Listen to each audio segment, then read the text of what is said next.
BNP ক্ষমতায় গেলে রাষ্ট্র কাঠামো মেরামতের ৩১ দফার প্রতিটি দফা পূর্ণ করা হবে, তখন সাধারণ মানুষ ৩১ দফার মর্ম বুঝতে পারবে। ক্ষমতায় না গেলে দফাগুলো শুধু লিফলেটে সীমাবদ্ধ থাকবে না বলে মন্তব্য করেছেন সাবেক ঢাকার বিভাগীয় স্পেশাল জজ ও কিশোরগঞ্জ ১ আসন থেকে বিএনপির মনোনয়ন প্রত্যাশী বীর মুক্তিযোদ্ধা রেজাউল করিম খান চূন্য।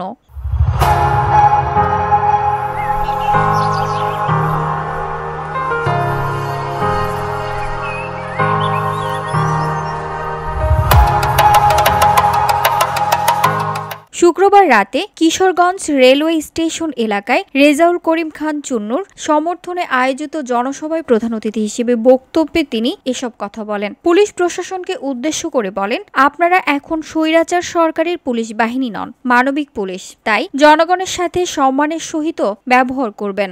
এ সময় জেলা বিএনপির সাবেক সহসভাপতি ও সদর উপজেলা পরিষদের চেয়ারম্যান শরীফুল ইসলাম, জেলা জাতীয়তাবাদী আইনজীবী ফোরামের সাবেক সহসভাপতি অ্যাডভোকেট শেখ মাসুদ ইকবাল সহ বিএনপি ও অঙ্গ সহযোগী সংগঠনের নেতাকর্মীরা উপস্থিত ছিলেন। VOD Bangla news desk.